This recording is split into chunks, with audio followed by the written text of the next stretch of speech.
Абай Құнанбайұлы бай сейілді. Бай сейілді, бір бейілді, елде жақсы қалмады. Елдегі еркек бос қасиеттен қағып елін қармады.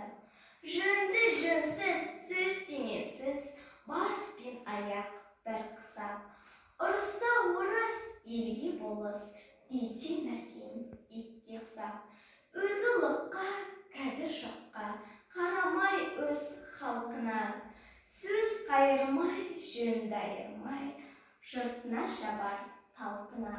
Танымадық, жарамадық, жақсыға бір іргелі. Қолына алып, пәле салып, анды ханы өз елі.